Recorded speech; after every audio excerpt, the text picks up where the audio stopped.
Hey, Polly, how you doing? Good, Greg. How are you? I'm doing all right. Doing all right. Today we have a whopper of a show.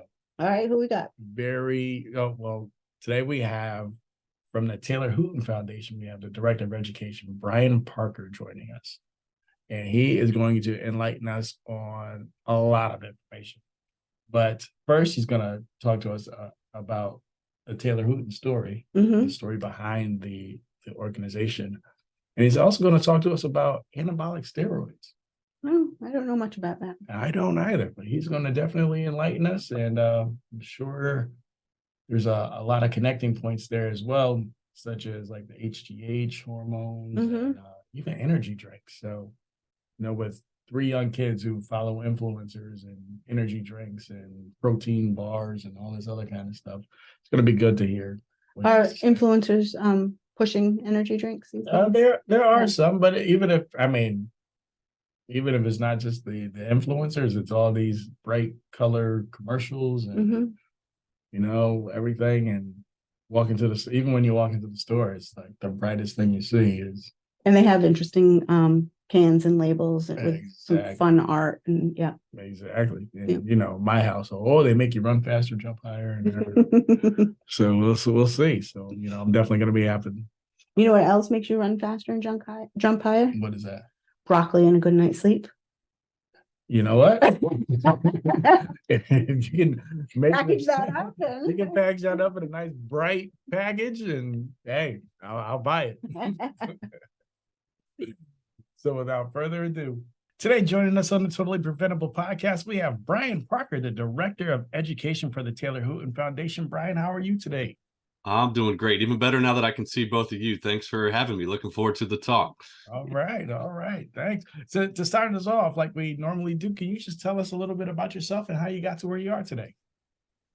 Sure. I'll try to, sum up my life story in a short amount of time as I can. So, currently I'm the Director of Education for the Taylor Hooton Foundation. I've been doing that for about 12 years now. So it's been a minute. As you can see behind me, I grew up in Athens, Georgia. So that's where I lived all the way through high school. After that, went to a small school in North Carolina called Elon University. Studied sports management there. Sports always been in my life in some capacity. Played sports growing up. Obviously studied in college. Ran the intramural program there. After that, worked in baseball for a little bit. So worked in technically minor league baseball for a few different organizations. I was doing stadium operational stuff. And so that was my life for a little bit. That was a busy time in my life. I love minor league baseball and always will, but it can be a grind. So I was looking for some new ways to progress in my life, and I had known the Hooton family, friends of friends at the time. So at that time, again, this was about 12 years ago, I was looking for a little bit of change. They were looking for a little bit of help. Couldn't have been a better timing. And so look, I truly believe in what y'all are doing. I would love to help out in any capacity. That has now grown to the point where, I'm kind of delivering the education that we do on a daily basis for the foundation, which has been around since 2004. Wow. Great. We had a minor league team up here. Oh, the Paw Sox. Yeah. Paw Sox. One of the teams I used to work for was the Durham Bulls, which was in the same league as the Paw Sox. I remember I actually one time drove the equipment van from Durham, North Carolina, all the way up to Pawtucket, Rhode Island, which might have been my first introduction to Rhode Island now that I think about it. So I'm very aware of the Paw Sox because of that long drive that I made to reach that. So I've got a soft spot for the Paw Sox. I've been there a couple times before. Yeah, they took them from us now. Now they're over in Worcester, Mass. Now they're Woo Sox. They're not even the Paw Sox. Oh, really? Yeah. It all moves around, but minor league, I love that culture. I loved working there. So anybody listening that I used to work with minor league baseball, I miss you. We have a big minor league baseball following. That's right. Maybe we do. Can you tell us a little bit about the Taylor Hooton Foundation and what you're all about? Sure. So we are a family foundation, nonprofit that focuses on what we call appearance and performance enhancing substances, which we'll get into obviously along the way. But that's a bit of an all-encompassing term that covers things like high risk dietary supplements, human growth hormone, anabolic steroids. Those are the worlds that we live in on a daily basis. The foundation is obviously focused on education, but the reason why we exist and the reason why we share this education is because of Taylor Hooton. So when I said this is a family foundation, the Hooton family actually started this foundation again back in 2004 in remembrance of their youngest son, Taylor. So to give you a little bit of background on what happened to him and why we exist, Taylor was a high school athlete down in the state of Texas. He was a 16-year-old high school sophomore at the time when all of this happened.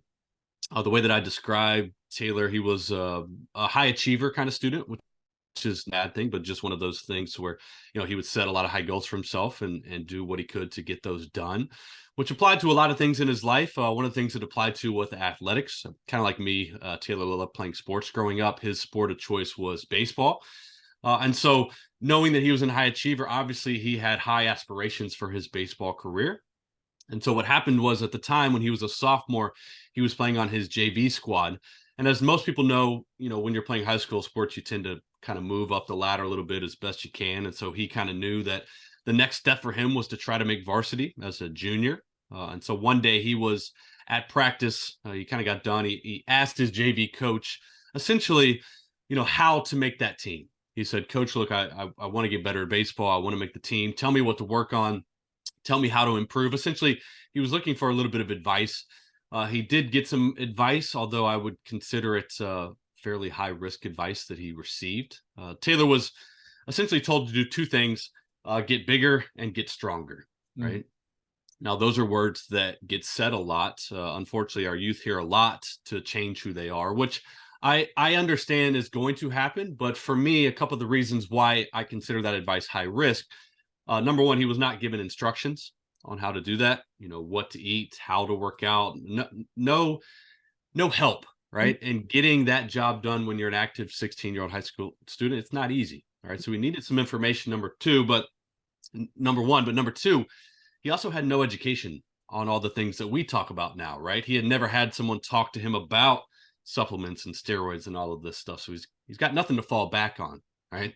Mm-hmm. So essentially what happened was, he started talking to the guys on his team, trying to figure out how they were getting this job done. And a lot of them, having received the same advice, had decided that anabolic steroids was going to be the route to get the job done.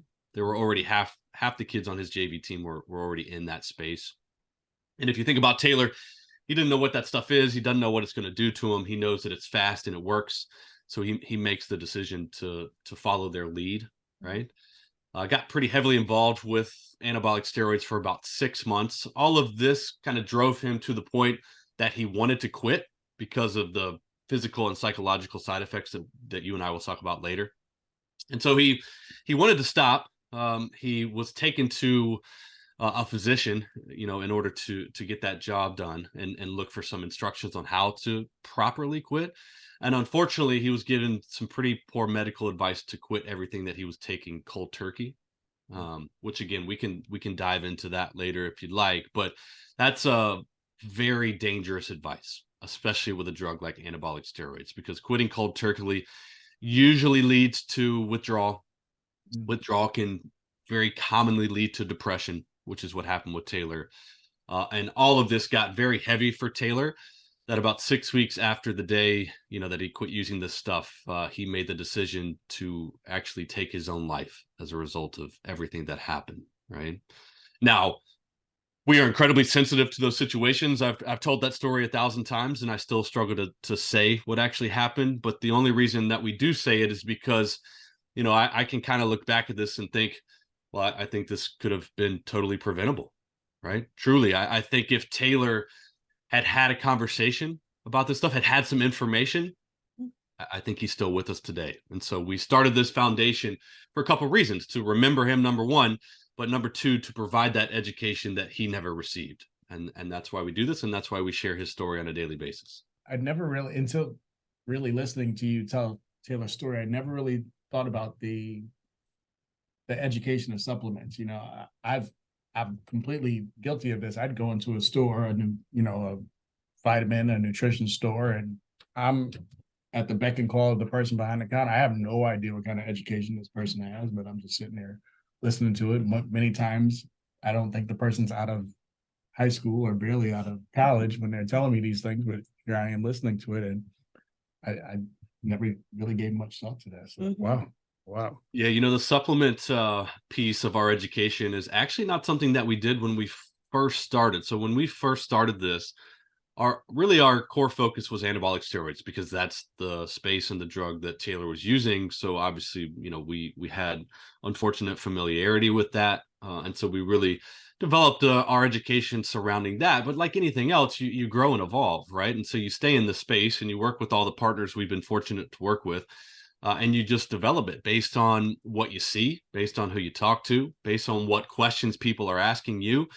And so, you know, we got into this a little bit, and we got more and more questions about supplements, and that's an industry that's continued to grow. And we could talk about that, you know, all day long. We could do a whole podcast just on supplements, but it's something that is completely different than anabolic steroids, but it does fall under the same umbrella because people a lot of times use it for the same reasons, whether that be, you know, changing appearance or looking for an edge or performance, whatever it might be. There's a bunch of uses for supplements. A lot of it is valid use, but you're right. There's certainly some lack of information in that space about what that stuff is, how the industry works, the buying process. And so it's something that's been added along the way. But I'll tell you now, we probably talk more about supplements than anything else because that's what we continue to get the most questions on. Wow. So I just want to dive into more questions there. In the view of living informed, when I was doing research on the Taylor Hooton Foundation, I kept seeing "live informed," which I think is an incredible catchphrase. It just grabs your attention right off the bat. Living informed. Can you talk to us about your partnerships and your Operation Clean competition? Absolutely. So that I agree. It is catchy, and it does sum up a lot of what we do. So Live Informed, what that actually was born from was our work there in Rhode Island. So we have an initiative in the state of Rhode Island called Operation Clean Competition, and what this is a partnership that is between us and a couple other groups. So the other groups are located there in Rhode Island. It's the Rhode Island Foundation. And they are essentially grant providers to make all this happen. None of this happens without them. So we love the Rhode Island Foundation. Thank you for not only the work with us, but all the tremendous work that you all help support. That kind of rolls down to the Rhode Island Interscholastic League, which obviously manages high school athletics across the state of Rhode Island. So they kind of had platform and communication with schools across the state, which was important for this. And then we kind of team up as look at us like the education provider, right, so to speak. All right. And so what happens is the three of us team up, and we are able to provide this education to any group of this in the state of Rhode Island for no cost to the group that brings us in. Right. So this could be a middle school, a high school, a university. We've worked with YMCAs. We've worked with Boys and Girls Clubs, Rhode Island athletic trainer groups, Rhode Island school nurses groups, parents groups. There's truly, if you're a state of Rhode Island that would like to talk about these issues with your group, with your community, we can set this up, right, to work with you. And it's no cost to the groups. And it's amazing because what's happened is, you know, this started as a small initiative, right? And it's grown into now we're in year 11 of this, right? And what's so cool about that is the fact that we're in year 11 means that schools keep bringing us in. You know, there's still, you know, people looking for this information, still making an impact. I've been up to Rhode Island more times than I could even count. I love Rhode Island. I should probably own property in Rhode Island because I'm up there so much. What's your favorite town? Oh no, I can't. You can't call me Allie because then, you know, then Middletown, Narragansett. Someone's going to tell me, "Oh, why didn't you pick me?" So one of the things I love about Rhode Island is it's obviously manageable in regards to travel, but even though it's small, you've got everything, right? You can find whatever you're looking for. You know, peaceful out in the countryside. You can go to the beach. It's really a cool state, and you're close enough to cities if you need anything. And Green Airport's amazing. Super easy. I can show up 30 minutes before there and catch my flight. I'm a fan of that place, but yeah, it's just amazing. I mean, I'll weave in Operation Clean Competition as we go, because honestly, I know that's how you and I got connected in the first place was through this. But for anybody listening, you know, I would actually say go to operationcleancomp.com. You can see a little bit more about what this is. You could also schedule a presentation for your group, but that's a long way of saying that's where Live Informed came from. Mm. When we first started putting this together, we're like, how can we get people's attention? How can we let them know what this is about? And what it's about is giving people information so that they can make proper, healthy choices in this space if and when they ever run into some of this stuff. Wow. That's great. Yeah. So we talk a lot about social media here and the unrealistic, maybe, appearance people can give on there, whether it's just people posting about just their positive things that happened in the day, or filters. And I don't know, I see sometimes friends of mine, they have big eyelashes on, and so does their baby, like, so what part does social media play with enhancements and steroid use, or even energy drinks and the challenges that faces? Plays a massive role. Mm. Social media plays an absolutely massive role. So one of the misconceptions that we try to overcome when we do our presentations is why people are getting involved with this stuff, right? Because I hear this a lot, even still now, and I've been doing this for a while. When I explain to people what we do, what my job is, they kind of assume that we are out there talking to males or bodybuilders, or they think that we're talking to football teams or baseball players. You hear something like anabolic steroids and you think, oh, that's a male drug and an athlete drug, right? And while certainly that's the case sometimes, that's far from the majority, right? The way I always tell people is like, look, let's take anabolic steroids for an example. About 20% of steroid use nowadays is done for performance. Now that equates a lot of people. But if we do the math on the other side, that means 80% could care less about playing a sport, right? 80% of people are getting this involved with this for appearance reasons. Honestly, they just want to change what they look like, right? And part of the problem with a drug like anabolic steroids is they're powerful, right? They can be effective. Now they come with a really heavy cost, and we have to tell people what that cost is, right? But when you have a powerful drug and you have people that want to change who they are, that's going to lead to usage, unfortunately. And so I can trickle all of that back down to social media, because if you think about our young people now, I don't know many of them that aren't on social media, right? And one of the words that you used, I use the same word, is like, so much of what they see is completely unrealistic. So much of what they see is not real life. There's a part of our presentation where we kind of dive into body image pressure, and we show just some unrealistic imaging, right? And we show how this quote unquote successful ideal body type now has changed into what they see on their screens, right? And so what we do is, yes, we do try to enlighten them to the fact that you're right. Like, so much of this it's not realistic. It's not real life. These people are probably airbrushed, or they're probably using something to look the way that they do. But, without the information on what's going on here, people are just going to see that and say, okay, that's what I want, or that's who I should be. Right. And so maybe they'll try a supplement to get there, and that doesn't work. And then maybe that leads them to trying an anabolic steroid to get the job done. Right. And so it totally just equates to a reason for usage. And it's dangerous. Honestly, it is. And so one of the messages I always tell people is, all right, look, I need you to know this is unrealistic. It's not real life. All right. One of the things I also need you to know is that you are supposed to look like you. Right. There's just got to be body positivity discussions going on as much as we possibly can. All right. And then I also tell them, like, look, I know you can't avoid this stuff. Like, you can't. Even if you don't own a phone and social media, turn on the TV, walk by a magazine, you're going to see this kind of stuff. Right. And so it's not that we can have people avoid it, but I just don't want that to lead to them doing some stuff or making an uneducated choice to take something, because certainly that could come with consequences. Yeah, we're only halfway, and I've already learned so much, because anabolic steroids, if I close my eyes and I give you the picture of what I'm seeing, it is that male, it is that athlete. And I'm thinking a majority of the people who would be doing this would be doing it for athletic purposes and not thinking about, the point that you just made. So yeah, I get it all the time. I call schools a lot, and I'm like, hey, look, here's kind of what we talk about. We'd love to get, spend a day with your students and just give them some information again, so they can live informed. And look, kind of human nature is like, let me transfer you to my AD, right? It just gets put in that corner.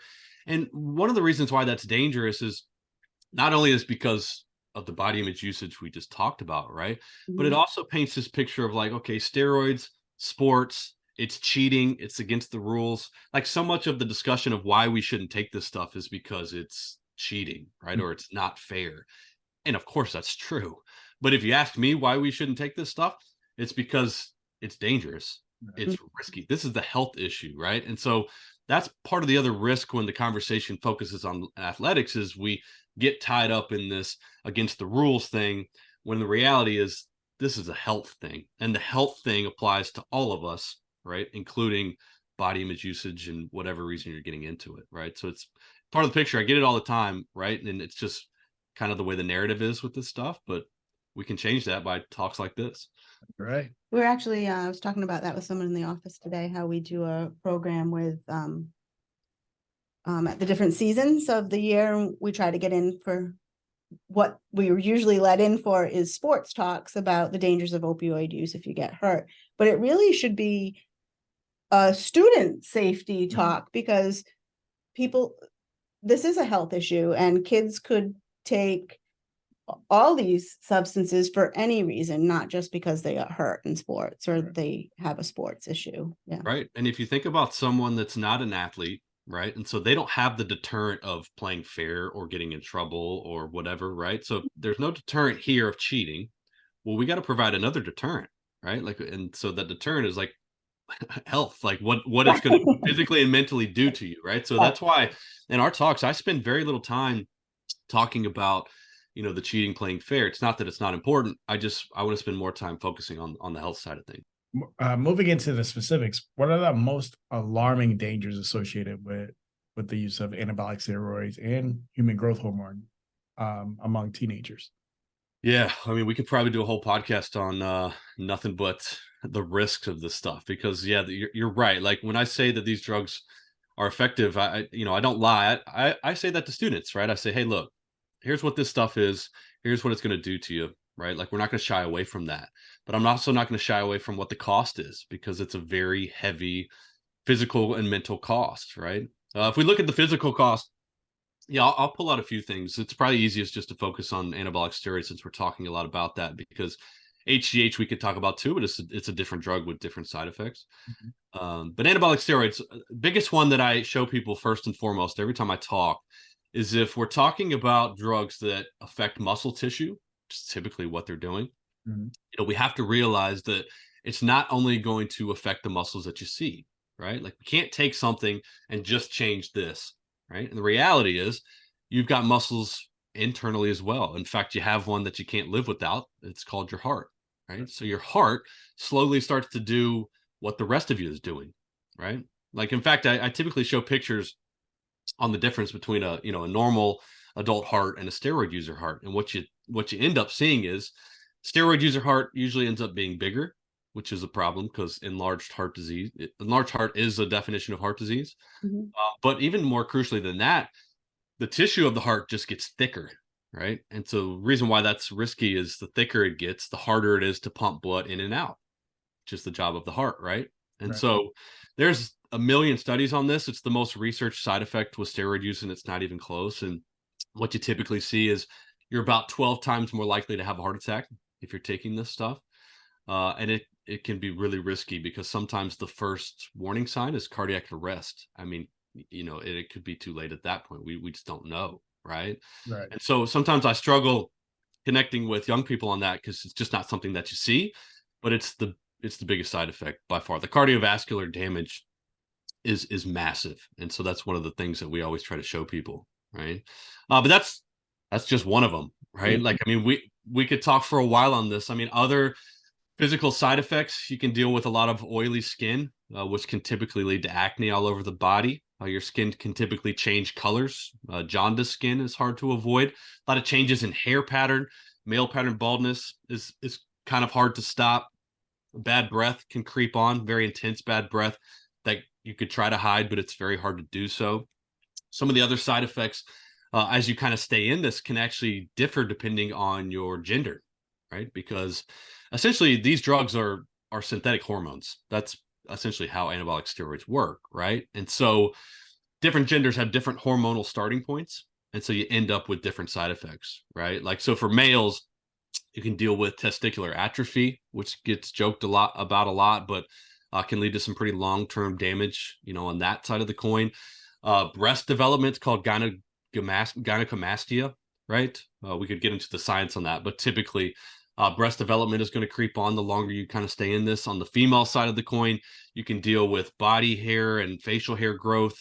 Your voice can get deeper, which is typically permanent. A lot of things with the female reproductive system. It can be incredibly hard to have children later in life.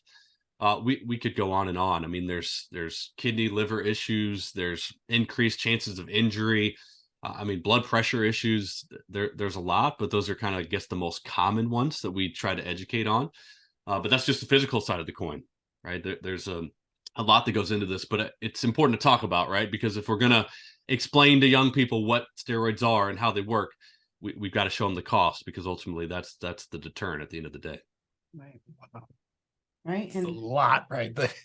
Yeah. it's a lot appearance wise too. So you're worried about your appearance, but the risk of other appearance things happening in a bad way are very high. Never thought that using steroids, what you're doing to your regular muscles, the muscles that you're seeing, you're doing to your heart. All of your muscles, yeah. Mind blown. Right there. Yeah, you should see the pictures. I should have brought one with me to hold it up to the camera, right? But that pictures are, say 1,000 words. They're the most impactful thing, right? But yeah, it's just one of those things because we don't see it. Maybe it's not talked about, right? But you're also right. Like, people take this for appearance reasons, and then they deal with appearance issues, and that's why you'll see people take other drugs alongside steroids to try to manage side effects, so they don't end up with a lot of the things that we're talking about. So then it just becomes a bit of a rabbit hole. Like, oh, I got to take this, but then I got to take this to counteract that, and then you'll have people take HGH to kind of help, alongside the bone and organ growth of all your muscle growth. It's kind of wild. Very rarely do we come across steroid users that are just taking one thing. It kind of trickles down to a combination, which ends up with a whole bunch of other side effects. Right. I don't even have the bandwidth for it. There's no way. Wow. Can you tell us about the psychological issues that may come along with this? Absolutely. So that can be just as big as the physical side of things. In fact, let's go back a minute ago where I told you that these drugs are essentially hormones. Well, we do all know that hormones drives a lot of behavior, especially for our young people, right? I mean, any parents listening to this with a teenager in their house, they know what hormones are, right? And so that's going to be a risk, because if you inject, or however you end up taking this stuff, extra hormones, you're going to feel something. You're going to notice something right up here, right? And in fact, if you go back to Taylor's situation, when I told you that he wanted to quit, he was dealing with the physical stuff, but that's not actually what made him want to quit. It was how it was making him feel. And honestly, it was too much, right? And so what gets really risky is, and what gets a bit tricky with this conversation is, every person is going to react differently to these hormones, right? It's not like, you've probably heard that term called roid rage before. I don't actually love that term. I think it makes a little bit light of the situation, but it also sometimes makes people think that that's the only kind of psychological side effect you would have from this stuff. Not true. I've certainly seen people, get unwarranted aggression and anger on the side of the coin, but I see a lot of people that end up being really sad or secretive or depressed as a result of this. I see people go back and forth, with all kinds of different emotions, right? And so that's what's hard, is you can't diagnose someone just because they're getting angry a lot, right? Like, you could go a lot of different ways with this. That's because, who knows what your hormone levels look like. Everybody's different with that. And so if you're going to, take some extra hormones, the moral of the story is, at the end of the day, there's most likely going to be some psychological side effects. And we can just look as simple as Taylor's story and situation to see, how that can play out at the end of the day. So just part of that cost, physical and mental cost of the stuff, can get very heavy very quickly. How does the Taylor Hooton Foundation employ like innovative strategies to engage and educate teens effectively, considering the ever-changing landscape of like social media, peer pressure, and that allure of a perfect image? It's tough. To be honest with you, that the key word I pulled out of your sentence there is engage. Right. one of the things that we've really strived and focused on from day one is like, okay, if we're going to talk about this stuff with young people, we've got to engage them, right? Because here's what I find. If I walk into a room and I sit down, let's say it's a high school, sit down with students, and I say, okay, look, I don't want any of you to take drugs. Good luck. Right. What are we going to do? Right. Like that, you can't sit down and say, hey, here's a whole bunch of bad stuff. Please don't take it. Good luck. It's not going to work. Right. Like everybody's heard drugs are bad. They know that. And honestly, the last thing that they want to hear is like, someone telling them what to do. They get that from all different angles. So we strive very hard to not take that approach. Now, is the end goal to obviously push them away from something like anabolic steroids? Yes. But for me, it's all about, how you're saying it as much as what you're saying. Right. And so, my best example of this is just my own personal experience. When I talk with people, one of the first things I do is I try to put their mind at ease and say, hey, look, I'm not here to yell at you. I'm not here to get you in trouble. I'm not even here to tell you what to do. I'm here to give you information, right? I'm here to show you some stuff that I didn't know when I was your age, because here's what I do know. You're going to see some of this stuff. You're going to feel some of these pressures. If and when you run into some of this stuff, I just want you to be ready. I just want you to have the information so that you can make the right choices in that space. I can't make choices for you because I'm not in their lives on a daily basis, but I am in their lives for an hour, right? And hopefully in that hour, I can give them the tools that they need to hopefully make the right choices and live informed, just because now they have information, right? Because that's what Taylor didn't have. He didn't have information to make the right choices. So if I go back to engagement, look, I don't think it's anything fancy. I just think it's how you talk to them. I just think it's relating to them, being real with them, empathizing with what they're going through, and giving them the tools that they need. Right. Good. Do you work on any strategies for kids to live a healthier life? Different supports and ideas? We do. So we have a couple things that we do on the back end, right? So let's just say if we're sitting there kind of showing them some dangerous things and ways that we don't want them to achieve their goals, okay, let's try to provide solutions, right? There's a couple solutions. Number one, we have another presentation that we do that is focused on nutrition, because people always ask me like, okay, Brian, so I have a goal of losing 10 pounds or gaining 10 pounds. I'm thinking about this supplement, whatever it might be. If I'm not supposed to take this, what do I do? My first question is, what are you eating? Right? Because 99% of your physical goals are going to come from what you're eating, how you're sleeping, what's your schedule look like. And so we actually have a second presentation that is done by one of our staff members. He's actually a sports dietitian by trade, so he knows way more about this than I can. So I'm not going to pretend to take his job today.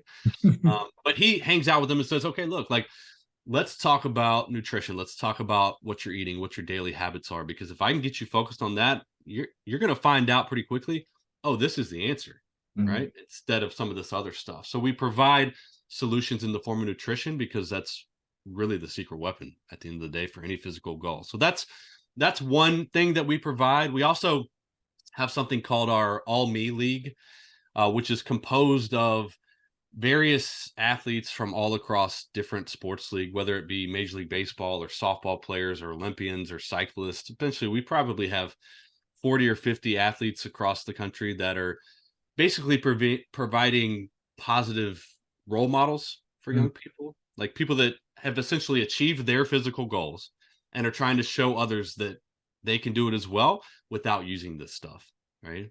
You can actually, another website I'll throw out to your listeners, but you can go to allmeleague.com and see everybody involved with this. And actually, anybody could go on there and take a pledge to live and compete, drug free without this stuff.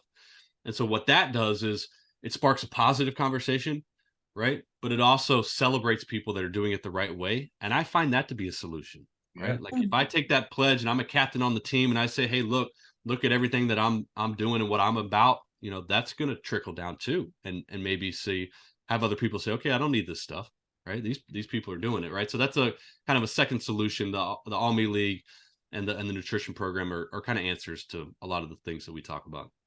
Wow.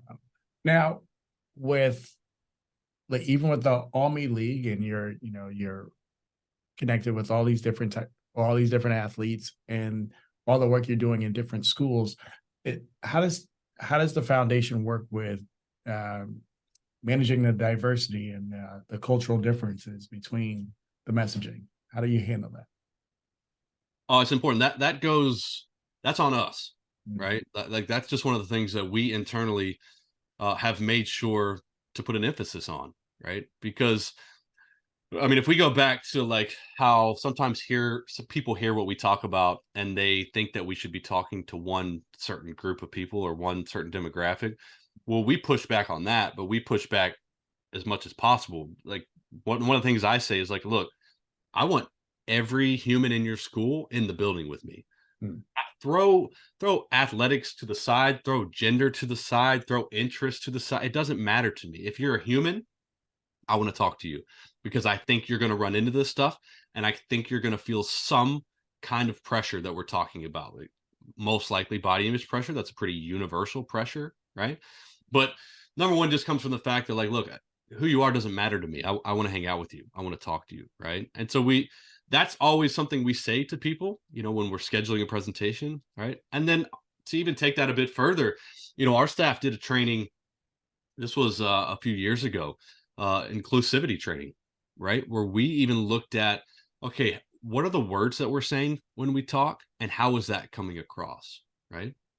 Look, it's as simple as this. I was guilty of, when I would do public speaking, I would say "you guys" a lot. It would be like vernacular to me, and that's common now. And people say it, and they don't mean anything by it. I didn't mean anything by it, right? But in this training, I think I said it one time, and they said, look, there might be people that don't love that, right? And so, that's a wake up call to me. And so now I'll tell you what I use all the time. I say "y'all." I was just gonna say, you don't say y'all? I might have said it on this. I'm sure I've said it at least once as we've been talking, right? It works for me because I'm from the South. But honestly, it's a super inclusive term. It Mhm. means anybody in the room with me, right? So people like things like that. Or when we talk about proper uses for anabolic steroids, we make sure, hormone replacement therapy is in the mix because that's needed in some places, right? Like it's just one of those things where, all right, not only is it important to make sure everybody's in the room, but the words that I'm saying, I don't want to exclude anybody with that. All right. So we've done training on our end to make sure that that doesn't happen as best as we can.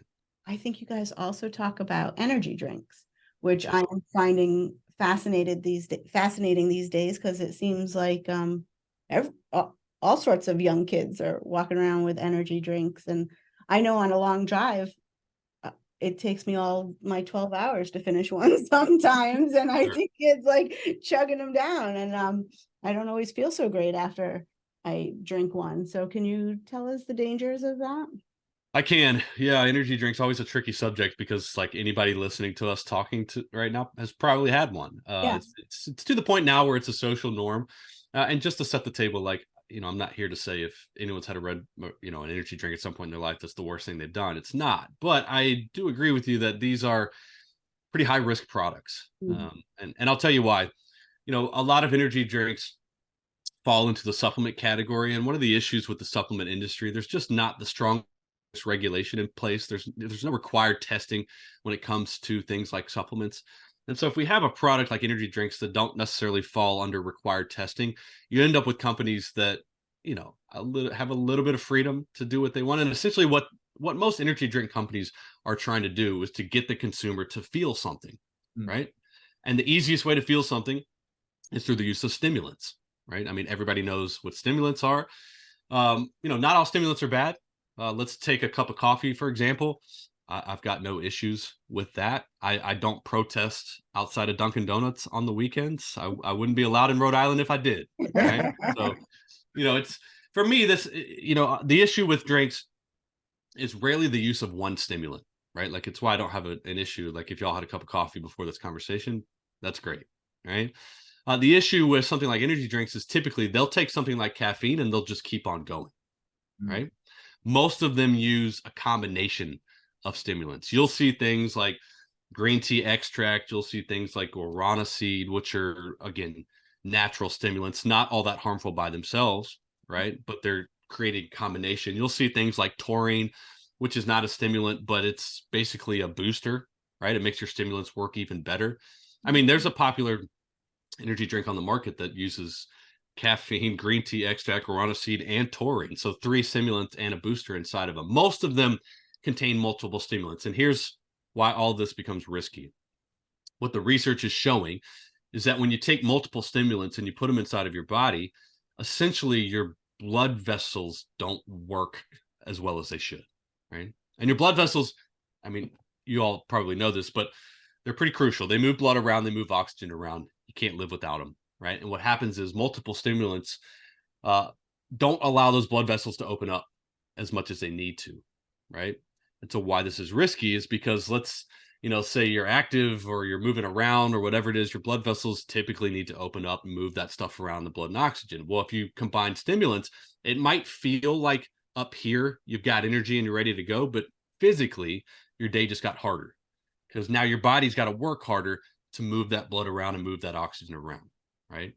And so when this gets really risky, it's if you have multiple in a day, right? Or even one, if it's a daily basis kind of thing, that's going to start to add up. Or I get really nervous when I see people take this before activity, right? Because when you're active, whatever kind of activity we're talking about, you need those blood vessels to open up. You need that stuff to move around. So I don't love cutting that off before you need it the most, right? And so ultimately, biggest takeaway with energy drinks, it's the multiple stimulants that are providing the highest risk. It's not, if you find a drink with one, I mean, check the amounts. If it's 600 milligrams of caffeine, that's high, right? But if just check the back of the label. If you see multiple stimulants in the mix, that's when it gets the most dicey for sure. I noticed I think it was a few years ago, there was an add-on drink that you would add to water, like the little drops of it, and parents of younger kids were just thought it was flavoring the water for their kids, so they drink more, and there was actually caffeine in those little drops. So I feel like you really have to be a label reader too to make sure you're. Yeah, and that's one of the tricky things. Like, human nature is to look at the front of the box or the bottle. Yeah. Even when we're grocery shopping, how often do people turn it around and look at the back and look at the ingredient list? Not often. No. But when it comes to supplement use, energy drink use, I tell people you always got to look at the back. So are there any specific misconceptions or gaps in knowledge among teens that you've noticed? And how do you address these gaps when it comes to the information being taught through the Taylor Hooton Foundation?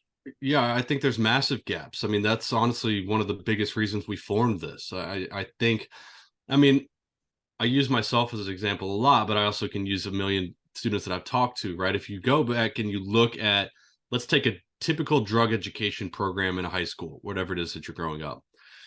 I think what I've seen and what I experienced myself is our category of stuff is not usually in the mix, right? So look, we talk to students a lot about drinking, about smoking, about marijuana, about street drugs, things like that. Important conversations to have. But all of that stuff is being done for release, for escape reasons. Most people are having fun. Because of that, you can kind of see it happening in public or parties, whatever it might be, right? Our category is completely different. Our category is achievement based. You're trying to achieve a goal, whatever that might be. And so that typically leads to a little bit more secretive behavior, right? And so if we don't see it, we don't talk about it as much. The end goals are completely different. And I think that's one of the reasons why typical substance abuse education programs don't cover this stuff. I come across a lot of students that said, hey, look, no, I've never heard some of this, right? Because that was me too.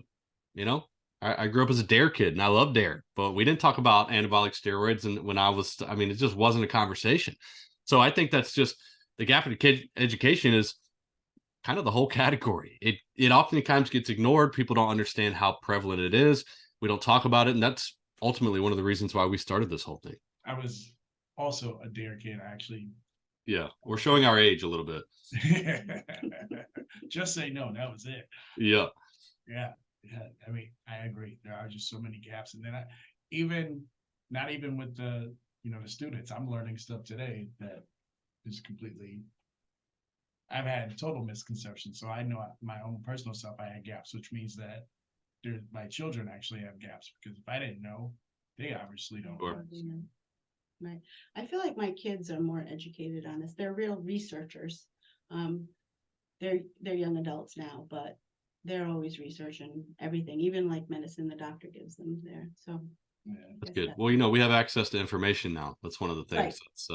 That's a good and a bad thing, right? Because I don't always trust the information that our students are looking up, but if they do want to do their homework, it's at their fingertips, which is something I didn't really have as much growing up. They will say, I'll ask them a question and they're like, do you know how to use Google? Right. I do know how to use Google. Right. My big thing with 3 younger kids, I mean, my oldest, 8-year-old twins, but it's the influencers, and then when we talk about things like energy drinks or, this new thing or that new thing, when it comes to those influencers, it's really hard.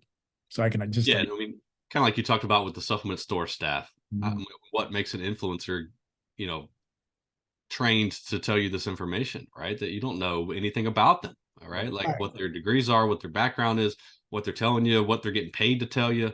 That's certainly not the most trusted source of information out there. I mean, there are certainly some good ones. I don't want to demonize all of them, right? Mhm. But to just blindly trust what someone on TikTok told you, that's risky. Yeah. Yeah. Yeah. Can you share some success stories with us? Oh, I could share a lot. A lot of them I kind of keep, to myself, just because so many of the conversations I have with people are pretty personal. But yeah, there's a ton. I mean, I could talk about a ton there in Rhode Island. I mean, I was emailing with, a parent not long ago, and they said, hey, look, thanks to this information, my son was having a really tricky time with, his football. I don't know exactly who, but his football experience wasn't going too well, and I felt equipped to ask some questions that I wouldn't have asked before. Right, something small like that, where you hear a parent say, "Hey, look, I felt more comfortable talking about this, asking questions, or having conversations that I didn't have." Right. I mean, one of the times that stick with me, I told Taylor's story at a large university several years ago. Did the whole presentation, got done, was about ready to leave, and there was one person that kind of hung out, and waited till everybody else had left, and they came down and gave me a hug and said, "Hey, you know what? I had a friend in high school. Same exact thing happened to them. Mhm. I've never been able to talk about this with anybody, and now that I've heard you say this, Mhm. like now I feel ready to have these conversations." And that's, I mean, you don't get any more impactful than that, right? Like, because sometimes I look at Taylor's family, who I work with on a daily basis, and I'm like, man, how do you talk about Taylor like this every single day? And their answer is, how do we not? Mm. Right? Mhm. Like, not only is this a way to keep Taylor's memory alive, but his story is saving lives. Like, that's just, I can't imagine not making that impact, right? And so when you frame it like that, and you realize that, man, these conversations are powerful, they're important, they're impactful, and that's why we do this. We want to have conversations that lead to more conversations, that lead to healthy choices, that lead to saving lives, and that's what this is all about, right? So many of these situations, again, totally preventable, but we got to talk about it, right? And so that's what we do. And I know for a fact that it's led to more people talking about it, which is something that I love. That's good. And when you hear those stories, that's what makes the job even more, you Yeah. More heartfelt, rewarding. more Yeah. rewarding. Yep. Yeah. So for listeners and for those who want to get in touch with the Taylor Hooton Foundation or in Operation Clean Competition, can you give out those contacts and those websites again, please? Sure. I'll happily send anyone and everyone my contact information or anything. I'm very easy to find. I do not hide. So yeah. So if you want to learn more about our foundation, best resource is our website. It's just taylorhooton.org. Hooton is all O's. It's not TEN. We get that a lot. We're on most social media. You can find us on Instagram, Twitter, or X. I don't know what to call it at the moment. Facebook. I think we're gonna eventually get on TikTok. We fought that for a while, but all the kids are on it. I guess we got to keep up. So we're on most social media. We've got a podcast as well. It's called the All Me Podcast. Right. So we take a lot of these topics and we really just dive deep. So it could be supplements, specific products. There's one on energy drinks with the cardiologist that has studied these, which is really fascinating. You can listen to that. So if you just search All Me or Taylor Hooton in podcast providers, you'll find us. After you listen to Totally Preventable, you can listen to All Me podcast. Thank you. Absolutely. My direct email is brian.parker@taylorhooton.org. And again, if you want to learn more about Operation Clean Competition, that website's operationcleancomp.com, or I can send you all the information on that as well. Right. And that's for even school administration or parent. Literally, anybody listening to this in the state of Rhode Island, if you've got a group of people that, could benefit from some of the stuff we're talking about right now, send me an email. right? Right. Because we usually are up there about once a month. We usually schedule a week once a month where we're in the area, Mhm. and we can, work you in, talk to, anybody up there that sees the value in this. All right. You heard it here. Well, so I was going to say, we just found out we have some listeners in the UK, so We're you going might- international. might be getting some messages from them as well. It's pretty cool. I just, it's funny that because for our podcast as well, you can kind of look up where all the downloads are and all. Yeah, I think ours was like 47 countries or something like that. I mean, you never know; it could just be one person, but hey, it doesn't matter. It's going on the books, right? That's international podcast, but it's cool. It's important, right? Because our conversations, just like your conversations, are pretty crucial, and they apply to everybody. The issues we're talking about are not just domestic issues. Everybody's facing this kind of stuff and feeling these pressures. So I think it's powerful, what podcasts can do, because we can get this message out to anybody, regardless of where they are. That's right. Yes. That's right. Well, it was great to meet you. Thank you for all your awesome information. And I think we're going to have some people in the area that are very interested in this information. So Yeah, we'll be sharing it wide. starting to think Please of do. programs and opportunities already. Yeah. So, Yeah. all right, we'll be calling. Yeah, please do. I appreciate the time. Thank you both for the important work you're doing as well. I hope we can do this again sometime. Will All right, do. thank you, Thank you very Brian. much, Brian. Take care. Have a good one. You too.